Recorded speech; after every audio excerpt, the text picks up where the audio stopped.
In thinking about loving like Jesus, the Lord laid this thought upon my heart, and I wanted to bring this to you. Many times in my ministry, I've heard people make a statement, something along this line. They said, I'm not going to forgive him or her. You don't know what they said or they did. I've had many people say that to me over the years. I've also heard people express the feeling that God could never forgive them after the terrible things that they had done. In other words, they won't forgive themselves. I've entitled the message tonight, Being Free. I hope you'll listen. This is so pertinent to our lives on a regular basis. These feelings often come from people who have grown up in church, come from Christian homes, and yet they have grown up without a full understanding of God's forgiveness and what He intends for forgiveness to accomplish in your life. What makes this so sad is the bondage people find themselves in when they fail to understand how enormous God's love really is. It's like being thirsty at the Pacific Ocean and not taking a drink. It's that significant. So this bondage stops their ability to love and accept those who really desire to love them. This bondage hurts marriages. It chokes out joy of the Christian life. It often is passed on from one generation to another. It is so very important that believers understand God's forgiveness and the wonderful freedom that goes with you applying it in your life. Roman numeral 1 tonight, and I hope you don't mind my preaching with an outline. I have found over the years it seems like people can follow me a little bit better. Forgiveness. What is forgiveness? Forgiveness is the act of setting someone free from an obligation to you that ended in wrong done to you. Okay, we've all had this happen to us. You will have it happen again before your life is over. It's the act of setting someone free from an obligation to you that ended in wrong done toward you. I wish I could say, you get this magic age and all of a sudden you don't ever have to forgive anybody again. But unfortunately, it happens many times, even on deathbeds. The subject of forgiveness is critically important. Matthew chapter 18. I want to point out, and you know this story well, but I want to reread it to you, a classic example of what Jesus had to say about the correct way and the incorrect way to forgive someone. Follow with me, if you would, starting at Matthew chapter 18, verse number 23. And again, it's preceded by Peter's question, Lord, how oft shall my brother sin against me, and I forgive him till 7 times? Jesus said to him, I say not unto thee until 7 times, but until 70 times 7. Jesus went on to say, therefore is the kingdom of heaven likened unto a certain king, which would take account of his servants. And when he had begun to reckon, one was brought unto him, which owed him 10,000 talents. Boy, in today's money, he wouldn't be able to pay that back in 10 lifetimes. That was so much money. But for as much as he had not to pay, his Lord commanded him to be sold, and his wife and children, and all that he had, and payment be made. Partial payment anyway. The servant therefore fell down and worshiped him, saying, Lord, have patience with me, and I will repay thee all. Now, he could have waited and waited and waited. The man would have never paid it all, but he asked.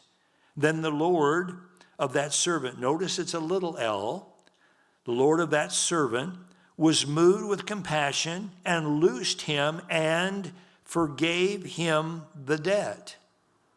There's no contingencies here. There's no partial payment. There's no, I will for a little while. He just forgave it all. That was a lot of money. But the same servant, the same man that was just forgiven, went out and found one of his fellow servants, which owed him 100 pence. Now, I'll not get into the math, but sizably less. And he laid his hands on him and took him by the throat, saying, "Pay me what thou owest." I can just see this man choking this other man. And his fellow servant fell down at his feet and besought him, saying, "Have patience with me, and I will pay thee all." He could have done that. And he would not. There's the crux of the story. A forgiven person wouldn't forgive, but went and cast him into prison till he should pay the debt. So when his fellow servants saw what was done, they were very sorry and came and told unto their Lord all that was done. Then his Lord, after that he had called him, that's the first man that was forgiven, said unto him, "O thou wicked servant, I forgave thee all that debt because thou desirest me. Shouldest not thou also have had compassion on thy fellow servant, even as I had pity on thee?" Quite a question, isn't it? Shouldn't you have been willing to forgive? See, value is very important, at least it was here, but it shouldn't be anything that should cause you not to forgive. Forgiveness involves three things. One, an injury. You have to be injured to forgive. Secondly, the debt because of that injury is involved. And thirdly, the cancellation of that injury. It is important that we also look at the events that led to bondage when we do not forgive correctly. Most people who suffer from an unforgiving spirit do not know that unforgiveness is the root of their trouble. It didn't seem like the man that we just read about in Matthew perceived that. They all know all they know is that they don't like being around certain people, and they grow angry when certain subjects are brought up in their presence. They find themselves struggling with guilt over past sin, and they find that they grow uncomfortable around people they know that they should love most. These kinds of feelings and behavior often reflect that people have not come to understand the forgiveness of God and what that means for them.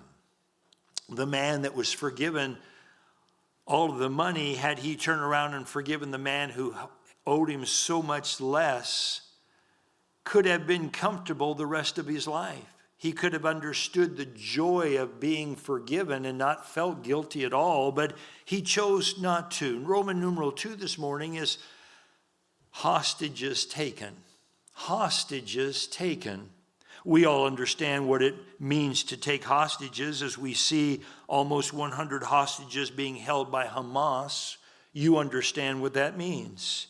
Yet when we refuse to forgive others or ourselves, in a sense, we are holding them or ourselves hostage. When hostages are taken, usually those that have done the kidnapping or holding them hostage want something in exchange for their release. There is always some kind of condition or ransom involved.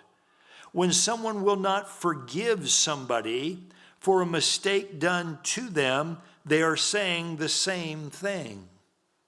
But instead of holding people hostage, they hold love or acceptance or respect or kindness or something along this line. They withhold that from that person. The message they're saying is this: until I feel you have repaid me for what you did wrong, you will not get my respect, my love, my acceptance, whatever it is. People who refuse to forgive refuse to cancel the debt or the hurt. Roman numeral 3, true losers. True losers. So we see those with an unforgiving spirit become the true losers much more than the one against whom the grudge is held. And for a long time I didn't understand that. But the Lord has taught me many things about this, and I see that so well. This is seen when we see what is being withheld. Unforgiveness causes a Christian not to be able to follow through with the specifics and the practices the Bible teaches are part of a spirit-filled life. When you're holding a grudge, you can't walk a spirit-filled life. Unforgiveness is walking in the flesh. Think about it. When you are hurt or wronged by somebody, many times you don't feel like doing something kind for them. You feel like hurting back. You just watch children as they treat each other.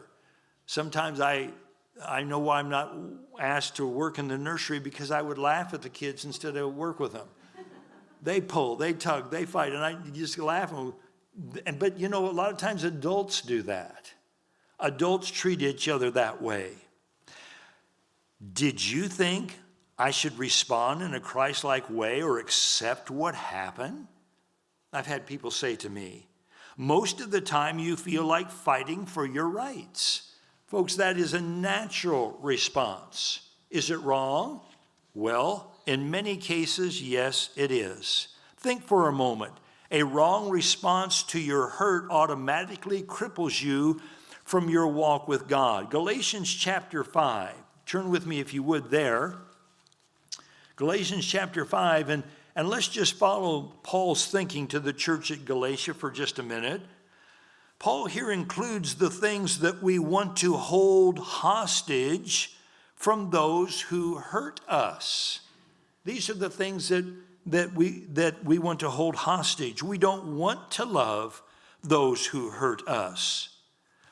Read with me Galatians chapter 5, wonderful verses that you know, verses that you've memorized. But the fruit of the Spirit is love, joy, peace, long-suffering, gentleness, goodness, faith, meekness, temperance. Against such there is no law. And they that are Christ have crucified the flesh with the affections and lusts. Why does that verse have to be there? Sometimes those that are Christ have crucified. That means put to death. Okay? The flesh with its affections and lusts. So you see, in Galatians chapter 5, verses 19 and 20 describe the response of an unforgiving person. It says there, now the works of the flesh are manifested, which are these: adultery, fornication, uncleanness, lasciviousness, idolatry, witchcraft, hatred, variance, emulation, wrath, strife, sedition, heresies, envyings, murders, drunkenness, reveling, and such like, of which I tell you before, as I also told you in time past, that they which do such things shall not inherit the kingdom of God. So as a person does these, they are walking in the flesh. That's obvious. We understand that. The results are a life that is very much away from God. What will happen? Well, look at the next chapter, Galatians chapter 6. I quoted verse 7 this morning, but look at verse 7. It says, be not deceived, God is not mocked. For whatsoever man soweth, that shall he also reap. For he that soweth to the flesh shall of the flesh reap corruption. But he that soweth to the Spirit shall of the Spirit reap life everlasting. So we see these thoughts here. The corruption spoken of here does not refer to a person missing heaven. It's the corruption on earth. A person saved or unsaved living in the flesh will bring these results that are always going to be corrupting and ruining their life. You see, this living results in being a loser every time. Every time you choose not to forgive. And I could tell you some stories. I won't even go there. But I've seen people so upset and so mad and so angry about what people have done to them that they can't even breathe, let alone make a right decision. But this is what it is. The devil wants you to get angry. He wants you to get in the flesh. He wants you to retaliate. Why? He's trying to take away from you your testimony. He's trying to take away from you that which you've worked for, your love for the Lord and your walk with the Lord. Now, you don't lose your salvation. But many times as a young Christian, I have knelt down. And I said, Lord, I am so sorry. I got so upset. I said things I shouldn't have. I did things I shouldn't have. But Lord, they deserved it. And I just talked to the Lord. And after I get done letting him know how I feel, he said, well, now let's talk about this a little bit. Now, not verbally, but I read my Bible and I'm wrong. But see, when the flesh takes over, and many times it takes over this member right here. Okay? When you get upset, the first thing you need to do is grab that. It's all try it. Ready? Many times I have bit my tongue, and I'm so glad I did. Because you can say some things in the heat of an argument or when you're mad at somebody because they did something to you that you can never fix. It doesn't make any difference how long it is that comes back. Really think before you speak. The Bible knows exactly what it's talking about. A person who withholds the fruit of the Spirit from others is held hostage by the flesh. Roman numeral 4 this evening, growing corruption. Follow the thought here with me, growing corruption. The very nature of an unforgiving spirit is such that it spreads to other relationships. Boy, I wish it would just stay. Many times when I bury somebody, I wish I could bury their influence. That's what I want to bury, but I can't. Their family's standing there, and sometimes I've had to be really careful about what I say because they know that person sometimes better than I do.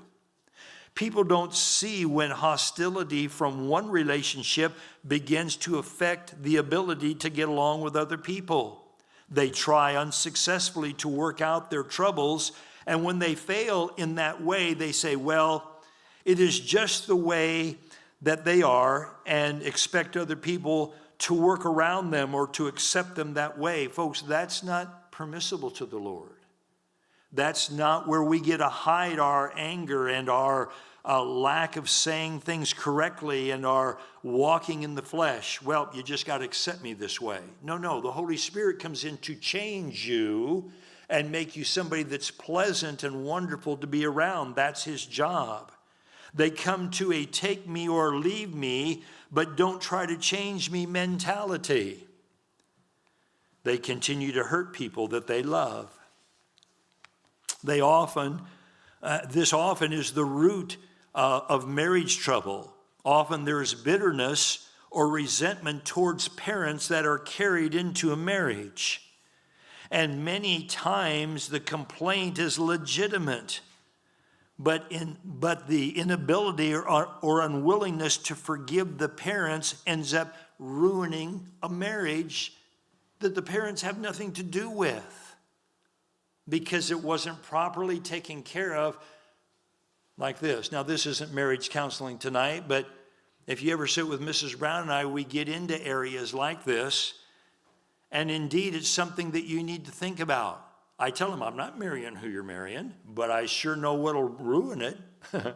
And what are you taking into a marriage? So think about this for just a minute. Many times that, as I say, is carried on because it's not taken care of. Then we need to go to Roman numeral 5, something that is a result, and that's rejection.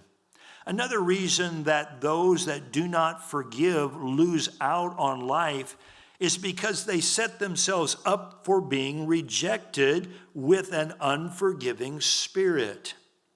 Usually there is an experience that happens to someone that is interpreted as by somebody else as, I'm rejecting you. A rejection grows into an unforgiving spirit. It then works its way into bitterness and really hurts their life. This person is left with a strong sense of emptiness, a sense of something is missing. As a result, the person seeks to regain what was lost, has been lost, and almost always in a way that is not related to the rejection. Let me share a true story with you. I'll not share any names with you.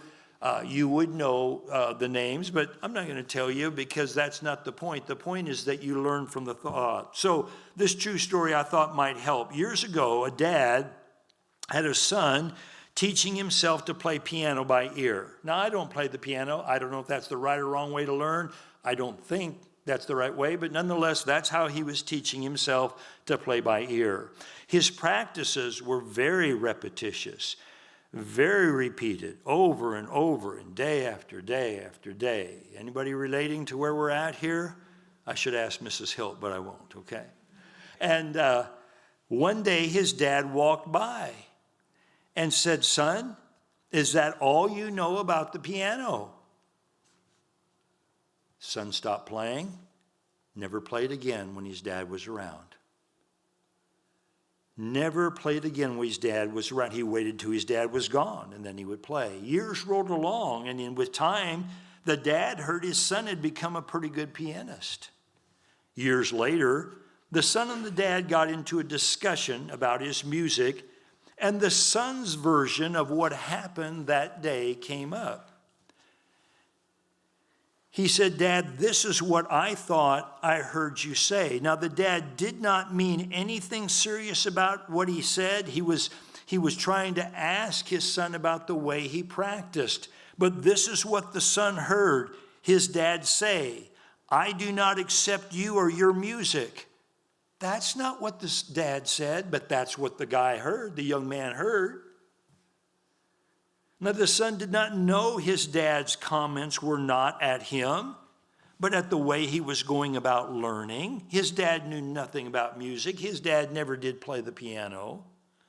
The son said later that he was crushed and held it against his dad.